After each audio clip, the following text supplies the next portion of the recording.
Hey, welcome. If you notice today, I'm wearing a unique colored T-shirt because here's what I've noticed.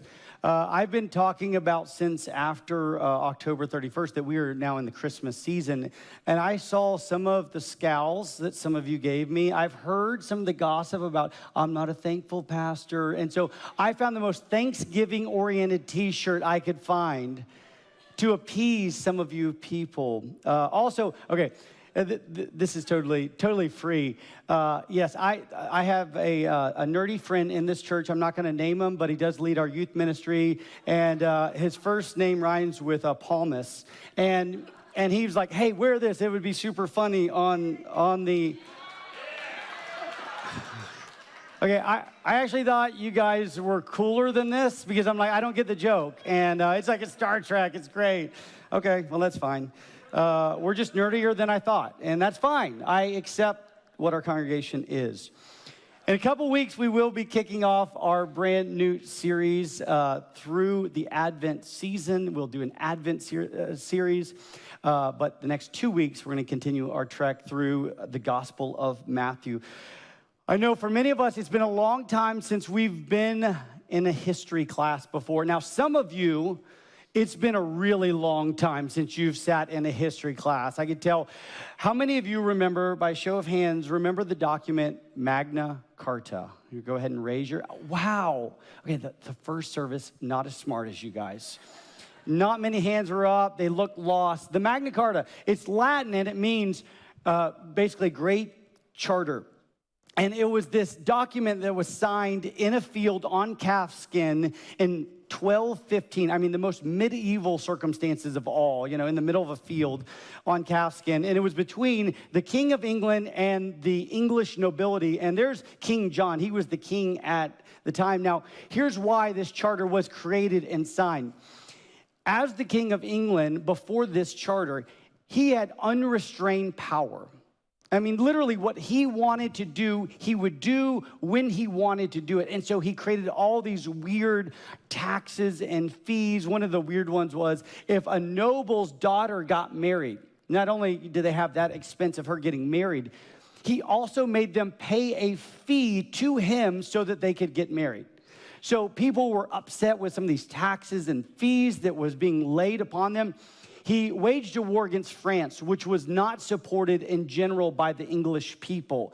And it was a complete disaster. So this guy, King John, was taking advantage of people because he was the king and he had unlimited power, unrestrained power. So this is what they decided to do. The nobility goes, we can no longer take this. We need to create a document that limits his power so he can no longer take advantage of us and the people of England. And so they created this document.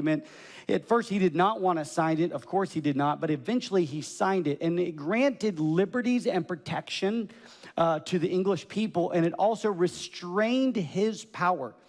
So he was king, but he did not have unrestrained power and authority any longer. Many of us, we follow Jesus, but we often treat Jesus like he is a king under the Magna Carta. That yes, Jesus, he can save us. Yes, Jesus, yes, he came down to this earth, but I'm not sure, if we're really being honest, that he could actually do something about my life and my circumstances right now. Like at some point, we don't really trust that Jesus has unrestrained authority and power.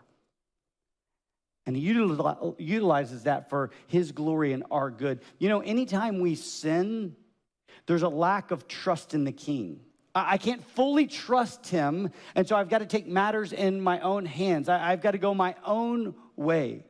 The essence of sin is founded and rooted in mistrust for the king and his authority and power and goodness. And so here's what Matthew is doing throughout this entire section of his gospel. He's showing us the gravity, the spectrum, the magnitude of Jesus' authority. There's no part of creation that is not under the rule and reign of his authority. So nature is under his authority. Sickness and disease is under his authority. His disciples are under his authority. And today, I think this is the greatest display. It's kind of culminating to this moment, the Gospel of Matthew is. And you're going to see unrestrained power and authority by Jesus. All right, chapter 9, verse 18. Here's where we'll start. While he was saying these things to them, speaking of the passage before, behold, a ruler came in and knelt before him, saying, my daughter has just died, but come and lay your hand on her and she will live. And Jesus rose and followed him with his disciples.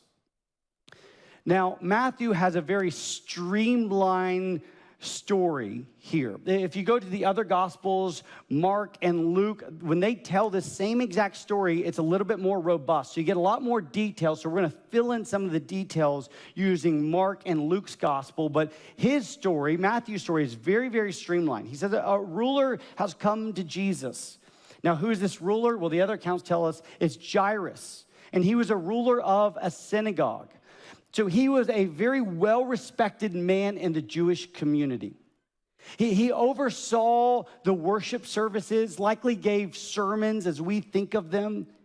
He led spiritually the people in his area. He would often provide for the synagogue. So if there needed to be some kind of repair, he was the guy that would do it. He would provide for the needs of the people. Jairus was a very well-respected, influential, and likely wealthy man. And it says this well-respected, wealthy, influential man came to Jesus and says he knelt before Jesus. Now, the Greek word that we translate knelt there is really not conveying the meaning fully of this word. It literally means that you would lay yourself before somebody else. Mark tells it this way. He would come and fall at the feet of Jesus. So Jairus, this well-respected man, he does the most humiliating, vulnerable act, and he comes and he just lays before Jesus. This is clearly a man who is in a place of desperation. And where his desperation stemming from? Well, he has a daughter, and that daughter is deathly ill. I don't know if you have kids, but if you do, you can kind of understand Jairus here a little bit at this moment. If you have a sick child, you would be willing to do whatever it takes to care for that child. Tell you a story. Our now 15-year-old, he was 3 years old in 2011. And we were on a mission trip to Philadelphia and working in the inner city. There's a ministry there that we were working with called Urban Hope. And we had one night off. And so what do you do when you're in Philadelphia and you have one night off? Well, you go get Philly cheesesteaks, right? I mean, that you got to do it from the place it all started. So we go down and we get Philly cheesesteaks. They were delicious. And then on the way back, our group stopped at this street corner and we were basically talking through how are we all getting back to the ministry, the church. Because we had a large group and we had to take different cars. And so we're sitting there talking, and Brannen, our 3-year-old, had found a new action figurine at the church. And so he was doing a standard 3-year-old little boy. He's like flying, like, shh, just talking. Well, we didn't know as we're talking on the street corner that on the sidewalk, just a few feet away, there was a door that was open that went immediately down to the basement level of the street. And there were no stairs. It actually required you to go down a ladder. And it was about 8 to 10 feet. And so we're talking, and Braden's shh. And the next thing we know, we hear a good friend scream, Braden. And he begins to run. And then I see what's happening. There's this open door. He's completely unaware. He's flying his little figurine in the air. And a half second later, we watch him fall into this hole. And as a parent, I have never been in a place of desperation like that moment. My friend jumps into the hole. I lean in. We take him out. By God's grace, he only had some lacerations on his head. If some of you are like, I knew something was off with that kid. That was all the way back in 2011. That's what happened there. I didn't say that first service because he was in here. But That's what's happened, guys. Okay, just full disclosure. He fell into a hole at age 3. But by God's grace, he was fine. But I recognized something inside of me. There was something that was piqued so deeply that I was willing to do whatever it took to ensure the health and the safety of my child. That is the point of desperation Jairus is in. Like whatever it takes. If it makes me look like a fool in front of everybody, if I have to go and fall before his feet and beg him to come to my house, I am willing to do that because this is my child and she is sick. And so he does that. He falls, and Jesus graciously responds that, yes, I'm willing to go. And he begins to follow Jairus to his house. Now, Jesus, his popularity is peaking at this point. I mean, everybody is hearing about his miracles, his healings, his teachings. And so everybody in this area wants to get to Jesus. They want to hear him. They want to touch him. They want to see him. And so there's all these crowds that are surrounding him as he's following this well-respected leader back to his home. And then another person who is desperate encounters Jesus. Verse 20. And behold, a woman had suffered from a discharge of blood for 12 years and came up behind him and touched the fringe of his garment. For she said to herself, if I only touch his garment, I will be made well. And Jesus turned and seeing her said, take heart, daughter, your faith has made you well. And instantly the woman was made well. Mark and Luke give a little bit more context to this woman and her situation. We know that she has suffered immensely for 12 years. We're not exactly sure what kind of discharge. We just know that she's having some kind of bodily ailment that is hurting her, and she's suffering. And Mark and Luke, they tell us that she had literally spent her entire life savings trying to find a cure. Have you ever met somebody that's sick and they're willing to do whatever, they empty the bank account, whatever treatments I need to do, experimental or not, I'm willing to do that because I'm suffering? That was this woman, and she had literally spent all that she had trying to find a cure. It even says that she was under the care of many, many doctors, but her condition only grew worse. So she went to every doctor in the area. Nobody could tell her what's happening. She spent all this money. She is a woman who is desperate. And not just is she now poor and has nothing and suffered for 12 years, but if you go all the way back into the Old Testament, Leviticus 15, it outlines if a person has a discharge, how you are to treat them and deal with them.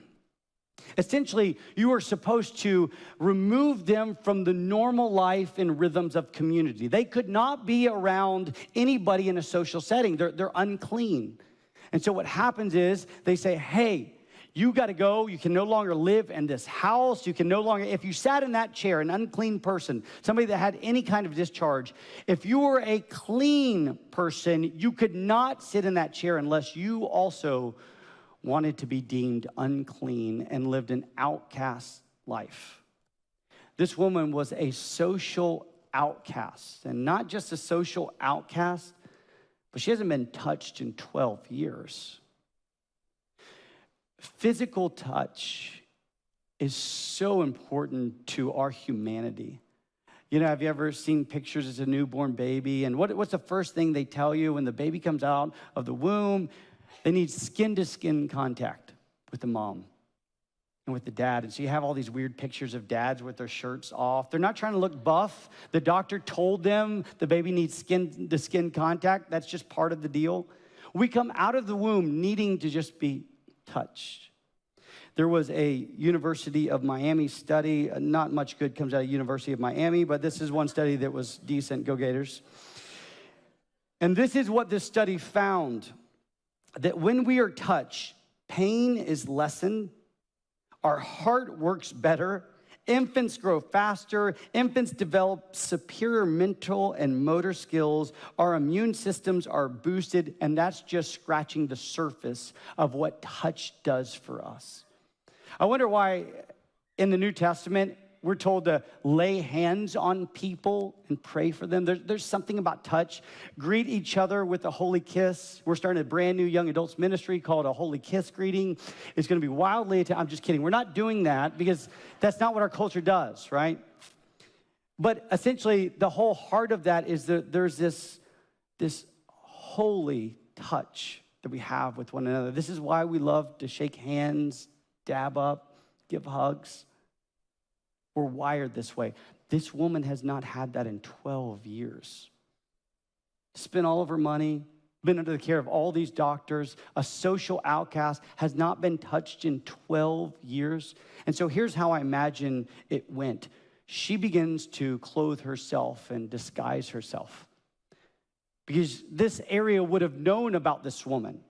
They would have known she's tried everything. She's been to all the doctors. She spent all of her money. They would have known that she is an outcast. She is unclean. And so she's like, there's no way I could actually walk up to Jesus face to face and say, heal me, because all these people would know I'm an outcast. I'm not supposed to be there. And so she's like, if I cover myself up enough, if I disguise myself and I just touch the fringe of his garment, I can find healing. And so she disguises herself in all likelihood, fights her way through the crowd, touches the garment of Jesus. Now, Mark and Luke, they say that the moment that happens, Jesus goes, somebody's touched me. I feel like power has come out of me. Somebody has just been healed. And Peter's like, he's Captain Obvious. He's like, of course, Jesus, somebody touched you. We're in a giant crowd. You know, it's like a Disney line. Like everybody's around us right now. He goes, no. Somebody touched me and they're healed. And this woman knew that there's no getting around this. I'm going to have to come to face to face with Jesus. And so she walks up to him, trembling after he says, who touched me? Scared, nervous. And Jesus doesn't reprimand her. Jesus says, daughter. And what a beautiful way to begin a conversation with this woman who's been a social outcast, who's felt like a nobody. He says, you're part of the family. Daughter, your faith has made you well. And she's healed. This desperate woman is healed. Now, we know this. There's still an issue with Jairus.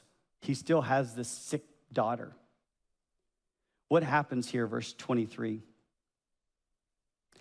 And when Jesus came to the ruler's house and saw the flute players and the crowd making a commotion, he said, go away, for the girl is not dead, but sleeping. And they laughed at him. But when the crowd had been put outside, he went in, took her by the hand, and the girl arose. And the report of this went through all that district. So if you were to have a flute player or flute players in a social setting, it means one of two things. One is you're having a giant party. So, hey, back then, if you want to have a big party, a festival, invite all the flute players over, baby, because we're about to party it up. I don't think that would be my first choice here. Hey, you call the local orchestra, it's like, hey, we're having a big party. I need all your flute players. That wouldn't happen here. But back then, that's how they celebrated. Gather them all up. But also, they were employed for the worst of times. Not just celebrations, but for funerals. And their funerals were not like ours. We have like a service and a time, and you're supposed to come in, and you wear a certain type of clothing. You be quiet because somebody else is speaking. No, their funerals would last days. People would be playing the flute. People would be wailing publicly, mourning publicly, ripping their clothes, falling on the ground. And so this well-respected man, Jairus, who everybody loved, everybody looked up to him. And they're like, his sweet daughter has died. And so Jesus, when he gets to this home, everybody's just crying out, wailing, mourning, playing sad songs. Jesus goes, everybody out, go away. And they laugh at him. They're like, the great healer, you have come far too late. She's dead. Now, we can have what C.S. Lewis describes as chronological snobbery, in the sense of like, oh, maybe she wasn't actually dead. Maybe she wasn't dead. They just didn't know anything medically, and so they wouldn't know. She's probably just alive. No, I would say this. In this century, amongst these people, they were far more acquainted with death than we are. I mean, when somebody gets sick, we send them to the hospital, they pass away. The funeral home takes and makes arrangements with the body and where to bring it. These people were very well acquainted with death because they didn't have all that. You would often die in your home, and they would take your body and care for your body. This girl has died, and they're laughing at Jesus going, it's too late. Sorry, you have authority, but not that kind of authority. And Jesus walks in, grabs her by the hand, says, rise up, girl. And she gets up and walks around. And he goes, hey, get her food, because apparently you get hungry when you come back to life. So they get her food, and she is well. And a report of this went throughout all the district. Now, Jesus would, in his ministry, we'd see this happen again. His good friend Lazarus dies. He raises him from the dead. Now, it's important to note these are reviving instances, not resurrection instances, meaning this little girl will one day die again, or she did. Lazarus, his good buddy, will die again. But I think what we're doing is we're just getting a picture painted for us that Jesus has authority even over death and some kind of victory. Some kind of victory over death is coming. If he has that kind of authority, something must be coming. Of course, it's pointing to the resurrection of Christ himself and our future resurrection as his followers.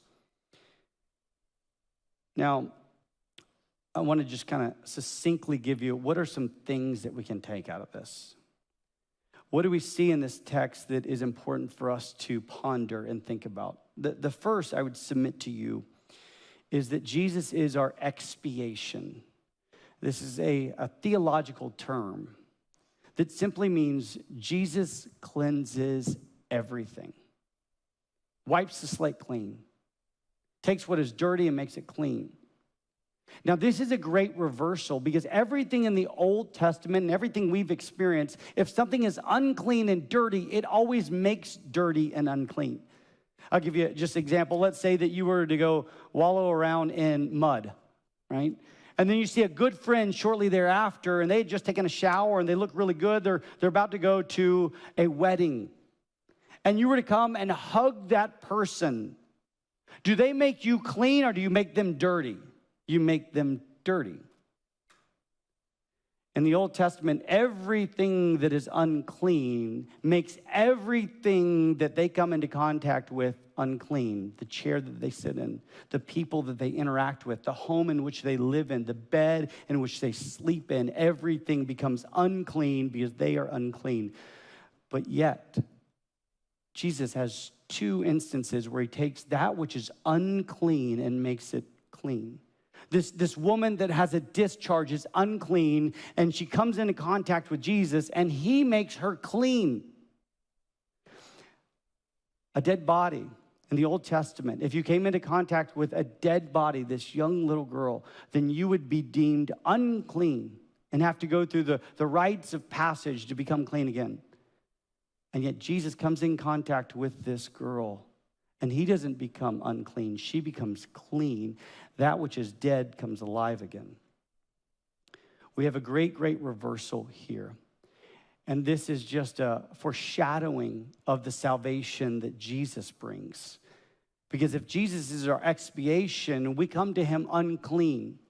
And we would think if we come to him unclean, in that which we're sinners by deed, thought, and word, that our faculty, every faculty we have has been tainted and corrupted by sin. Every single one of us. We come to him dirty, and yet when we trust him, this divine exchange happens. He gives us the righteousness of Christ, and the payment of our sin and the dirtiness and the guilt has been placed upon Jesus. Jesus gets what is unclean, but gives us his righteousness, his perfection. And so what happens is Jesus completely wipes the slate clean of our sin. This woman, she tried everything, right? Doctors, money, throwing everything at it to become clean. What we often try to do, we are very, very aware of our sin. Every single person in here, even the atheist, is aware of their sin. And we try to atone for our sins in so many different ways. If I'm just a good enough person, like if I just do enough good deeds, maybe at some level it will outweigh the bad, and then the Lord will accept me. Every major religion, this is essentially the theme of it, except for one, in which we learn that Jesus makes bad people good. Jesus makes unrighteous people righteous. Jesus makes sinners saints. And not because they've done anything, but he has done everything. And so if you're here and you're struggling with guilt and shame, either A, you've never encountered Jesus fully and completely, or B, you have to remember your identity as a daughter or son of the King, in which you have been clothed with the righteousness of Christ. And we won't stand before the Lord and give our resume. We can only stand before the Lord and bear the righteousness that Christ has freely given to us through grace. That's it. Also, some of us can come in here and we can feel shame, we can feel dirty, we can feel unclean, not because of what we've done, but because of what has been done to us. So we feel unworthy, we feel like we could never stand before the presence of God. So when we say Jesus is our expiation, he cleanses us. He cleanses us not only from the sins that we have committed, but the sins that have been committed to us and against us. And so he completely wipes us clean. David, I love David, King David, a man after God's own heart, but yet he finds himself in this horrific situation that he put himself in. He killed a man, he slept with his wife, got her pregnant, needed to cover it up, hide it, and so he kills the woman's husband. And then there's this beautiful psalm of repentance that happens in Psalm 51. And this is what he declares, Psalm 51:7. Purge me with hyssop, and I shall be clean. Wash me, and I shall be whiter than snow. Wait, David, you just killed somebody. David, you just committed adultery. Yeah. And if I encounter the Lord, he makes me clean, white as snow. I think we live in a culture in which people, we have a historical tie to the Christian faith, so people like the worldview of the Christian faith. People like some of the value system of the Christian faith. And yet they've truly never encountered Christ himself.